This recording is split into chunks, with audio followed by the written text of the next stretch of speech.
শুশুদি একটা বিষয় প্রথমে আসবো, এই যে আজাদি স্লোগান, সেই স্লোগান ঘিরে কুণাল ঘোষ বলছেন যে আজাদি স্লোগান ঘিরে কুণাল ঘোষ বলছে যে এই যাদবপুরে লাল মুখদের আমি কোথায় রাখবো। কি বলেছে? এই যাদবপুরে লাল মুখদের আমি কোথায় রাখবো।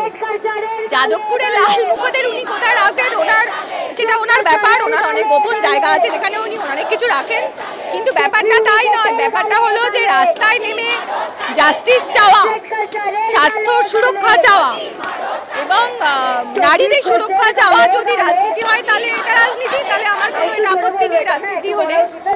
এবং সেখানে বলছে যে খুব প্রথম সেলিব্রিটিদের মুখ দেখা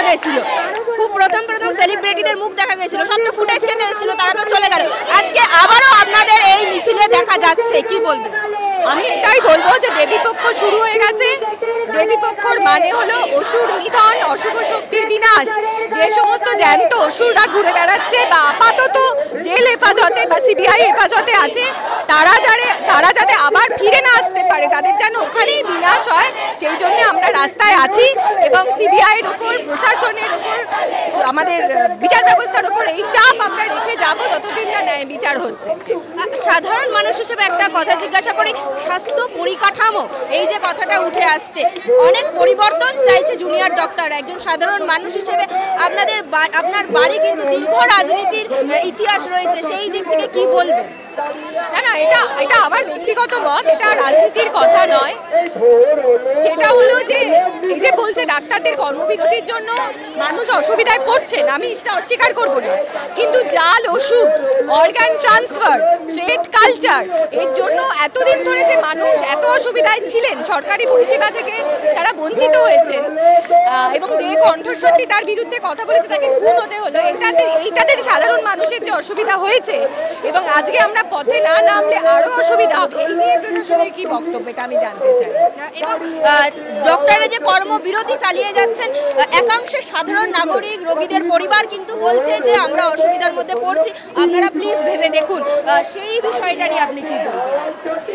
অসুবিধে গরিব মানুষেরও হচ্ছে, অসুবিধা ডাক্তারদেরও হচ্ছে, কিন্তু ডাক্তাররা যদি কাজ করার মতো পরিবেশ না পান, যদি তারা ঠিক মতো থ্রেড কালচারের সম্মুখীন হন, কথা বলতে গেলে যদি তাকে রেপ, মার্ডার এইসব হতে হয়, কাজের পরিবেশ ছাড়া তুমি পারবে? তুমি ধরো একটা চ্যানেলে কাজ করো, তোমার ওখানে যদি তোমার মালিক বলো বা তোমার কালিগরা বলো তোমাকে রোজ থ্রেট করে বিভিন্নভাবে, তুমি কাজ করতে পারবে না।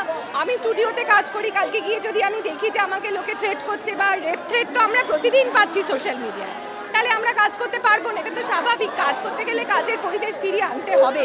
এবার সেটা কতদিনের ধর্মঘট সেটা তো ডাক্তাররাই বলতে পারে। এই যে রেপ থ্রেটের কথা বললেন, সেখানে প্রশাসন কোনো ভূমিকা পালন করছে না, এফআইআর নিচ্ছে না, কার্যত আমরা অভিনেত্রীদের থেকে জানতে পারছি। এই বিষয়ে কি বলবেন যে আমরা স্বাস্থ্য ব্যবস্থাটাকে বাদ দিয়েও কিন্তু এই যে সামাজিক বার্তা তো আমরা দেখতেই পাচ্ছি যে পুলিশ মানে মার্ডারারদের ধরছে না, যারা রেপ করেছে ধরছে না, যারা অন্যায় করছে ধরছে না, যারা প্রতিবাদ করছে তাদের বেছে বেছে ধরছে। এটা আমি আর কি বলবো, তো সাধারণ মানুষ দেখতেই পাচ্ছে। তাহলে এবার পুজোয় আন্দোলনে থাকছেন না? আমি পুজো, আমার মনে হয় আমরা এবছর উৎসবের মধ্যে প্রতিবাদ করব, প্রতিবাদের মধ্যে উৎসব করব। সাধারণ মানুষ নিশ্চয়ই উৎসব করবেন, কিন্তু উৎসব করতে করতেও আমরা তিলোত্তমাকে ভুলে যাব না।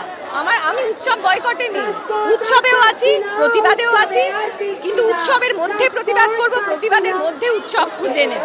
এইটা হলো, আমি এটা মনে করি এবং আমার মনে হয় অনেক মানুষ এভাবেই উৎসবে সামিল হবেন।